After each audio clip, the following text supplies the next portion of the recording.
আমাদের দেখো এই চ্যাপ্টারের 19 নাম্বার সিকিউটা, একটা নদীর এক তীরে কোন স্থানে দাঁড়িয়ে একজন লোক দেখলো ঠিক সোজাসুজি অপর তীরে অবস্থিত 150 মিটার লম্বা একটা গাছের শীর্ষের উন্নতি কোণ 30 ডিগ্রি। এখন আমরা যদি কি বলছে, একটা গাছের কথা বলছে, তাহলে আমরা প্রথমে গাছটাকে আঁকলাম। এই হচ্ছে গাছ, এটার নাম দিলাম এবি। আর নদীর এই তীর হচ্ছে এটা, তাহলে এই সি বিন্দু হচ্ছে নদীর এই পার, এ বিন্দু হচ্ছে ওই পার। সি বিন্দুতে সে দাঁড়ায় আছে, সি বিন্দু থেকে দাঁড়ায় সে ওই পারে একটা গাছ দেখলো। সেই গাছের উচ্চতা কত বলছে? 150 মিটার। দ্যাট মিনস এইটুকুর মান হচ্ছে 150। এইটুক সবাই বুঝছো যে একটি নদীর এক তীরে কোন স্থানে দাঁড়িয়ে একজন লোক দেখলো ঠিক সোজাসুজি অপর তীরে অবস্থিত 150 মিটার একটা গাছের উন্নতি কোণ। তাহলে এই হচ্ছে শীর্ষ, এই শীর্ষের উন্নতি কোণ হচ্ছে এটা, এই সি বিন্দুতে হয়েছে, এবং সেটার মান কত বলছে? তোমার 30 ডিগ্রি বলছে। আচ্ছা, মোটামুটি প্রথমে কাজটা শেষ করলাম। লোকটি এই সি বিন্দু থেকে, কথা বুঝো, এই সি বিন্দু থেকে লোকটি একটি নৌকা যোগে গাছটি লক্ষ্য করে যাত্রা শুরু করলো। মানে সি বিন্দু থেকে তার উদ্দেশ্য হচ্ছে এ বিন্দুতে যাবে, মানে ওই পার যাবে। কিন্তু পানির স্রোতের কারণে লোকটা গাছ থেকে 10 মিটার দূরে পৌঁছালো। অর্থাৎ সে, তার উদ্দেশ্য ছিল সি থেকে এ বরাবর যাবে, কিন্তু সে সি থেকে এ বরাবর যাইতে পারে নাই। সে কি করছে? সি এ বরাবর না যায় সি ডি বরাবর গেছে, এবং গাছ থেকে দূরত্ব হচ্ছে 10 মিটার। কে বলতে পারবা সিডির মান 10 না এডির মান 10?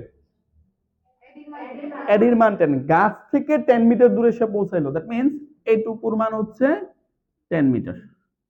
কথা কি ক্লিয়ার? এখন তোমরা যেটা করবা, প্রশ্ন করছে ক নাম্বার, উপরোক্ত বর্ণনাটি চিত্রের মাধ্যমে দেখাও। তাহলে প্রথমে লিখবা ধরি, আমরা তো চিত্র অঙ্কন করে ফেলছি, এখন জাস্ট ব্যাখ্যা দিব। ব্যাখ্যা তো একটু দিতেই হবে।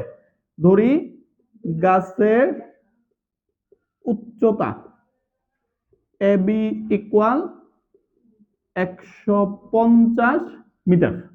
আচ্ছা, তারপরে সি বিন্দুতে গাছের উন্নতি কোণ, সি বিন্দুতে, যেটা নদীর ওই তীর, সি বিন্দুতে গাছের শীর্ষের শীর্ষের উন্নতি কোণ। আচ্ছা, তাহলে উন্নতি কোণটা কি হবে? আমরা এটাকে থিটা ধরলাম, থিটা ইকুয়াল 30 ডিগ্রি। ওকে। আচ্ছা, তারপরে কি বলছে? সে নৌকা যুগে যাত্রা শুরু করছিল। হ্যাঁ, তাহলে আবার লোকটি নৌকা যোগে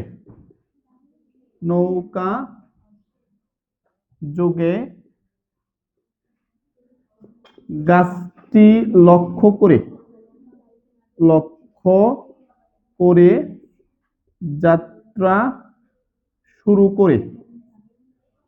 করে স্রোতের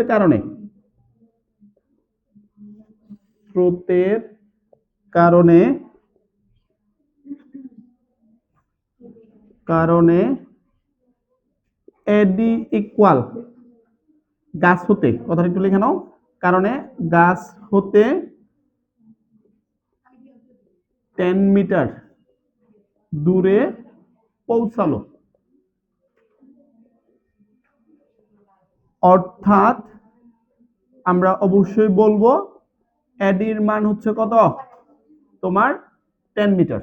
এই হচ্ছে মোটামুটি চিত্র, আর এই হচ্ছে তার ব্যাখ্যা। 19-এর খ কোশ্চেনটা হচ্ছে নদীর বিস্তার নির্ণয় করো। তাহলে এইখানে এসি তো নদীর বিস্তার, আগে পরে এটাকে এক্স ধরতাম। তো আমরা এখানে চিত্র অঙ্কন করব প্রথমে। তাহলে এই হচ্ছে এটুকু এক্স, এটা এ, তারপরে বি, এটুকুর মান প্রশ্নে 150 মিটার দেওয়া আছে, আর উন্নতি কোণটা প্রশ্নে বলছে 30 ডিগ্রি। এখন এটুকু লিখো, তোমার দেওয়া আছে গাছের উচ্চতা এবি ইকুয়াল 150 মিটার। তারপরে হচ্ছে গাছের শীর্ষের উন্নতি কোণ, গাছের শীর্ষের উন্নতি কোণ থিটা ইকুয়াল 30 ডিগ্রি। ধরি নদীর বিস্তার এসি, ধরি নদীর বিস্তার বিস্তার এসি ইকুয়াল এক্স মিটার। তাহলে লম্বের সাথে ভূমির সম্পর্ক আমরা টেন দিয়ে অঙ্ক করব নাকি? তাহলে আমরা জানি টেন থিটা ইকুয়াল লম্ব বাই অতিভুজ, টেন 30 ডিগ্রি ইকুয়াল লম্ব, তাহলে লম্বের নাম হচ্ছে এবি। লম্ব বাই অতিভুজ হবে না লম্ব বাই ভূমি হবে? একজনও তো কিছু বললা না। লম্ব বাই ভূমি। আচ্ছা, তাহলে লম্ব হচ্ছে এবি আর ভূমি হচ্ছে কি এ সি। টেন 30 ডিগ্রি মান 1/√3, এবি এর মান হচ্ছে 150 আর এসির মান হচ্ছে এক্স। কোনাকুনি গুণ করলে 150√3। একটু দেখো তো কত হয়। অতএব নদীর বিস্তার দশমিকের নিলে নিতে পারো, না নিলেও প্রবলেম নাই। 150√3 মিটার প্রায়। ওকে, গণং কোশ্চেনটা হচ্ছে লোকটির যাত্রা স্থান থেকে গন্তব্য স্থানের দূরত্ব নির্ণয় করো। দেখো তাহলে চিত্র অনুসারে সে সি বিন্দু হতে যাত্রা শুরু করছে, পৌঁছাইছে ডি বিন্দুতে, তাহলে তোমাকে সিডি এর দূরত্ব বের করতে হবে। আমরা বেসিক্যালি এটা কি জানি, এই বা ওটা, এই এসি এর মান তো আমরা জানি না, জানো এসি এর মান জানো? এই এইখানে যে এক্স বের করছো, এক্সটা কি ছিল? এসি এর মান ছিল না? তাহলে আমরা খ হতে এসি এর মান জানি। তারপরে এডিটাও তো প্রশ্নে বলেছে 10, তাহলে অতিভুজ স্কয়ার ইকুয়াল লম্ব স্কয়ার প্লাস ভূমি স্কয়ার, পিথাগোরাস যেটা শিখাইছিল সেটা দিয়ে আমরা সিডির মান বের করতে পারবো না? পারবো। তাহলে লেখো যে খ হতে পাই, গ নাম্বারের সলভ, খ হতে পাই। গ এর জন্য অবশ্যই চিত্র অঙ্কন করবা। কি পাইছি? গ হতে পাই, খ হতে পাই AC equal x equal 150√3 metre. আচ্ছা, তারপরে এবং চিত্রানুসারে AD equal 10 metre, AD equal 10 metre. Okay, so আমাদের বের করতে হবে অতএব তোমার লোকটির যাত্রা স্থান থেকে লোকটির যাত্রার স্থান হতে তোমার গন্তব্য স্থানের দূরত্ব, গন্তব্য স্থানের দূরত্ব তোমার সিডি ইকুয়াল হোয়াট?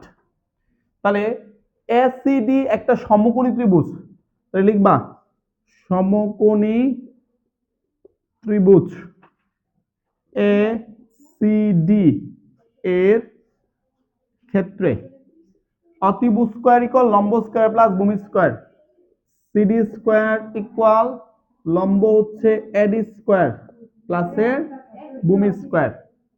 তাহলে অতএব শুধু সিডি ইকুয়াল রুট ওভার এডি স্কয়ার প্লাস এসি স্কয়ার। মান রিপ্লেস করো।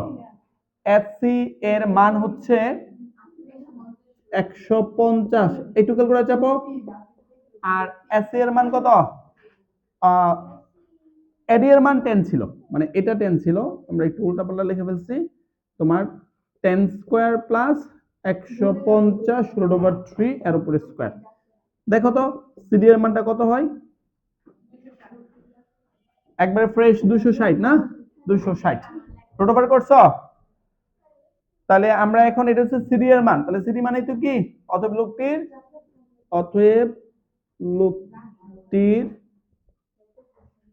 যাত্রা যাত্রার স্থান হতে গন্তব্য স্থানের দূরত্ব, গন্তব্য স্থানের দূরত্ব ইকুয়াল হচ্ছে 260 মিটার। ওকে, তো এই হচ্ছে আমাদের এই সম্পূর্ণ সিকিউর সলভ।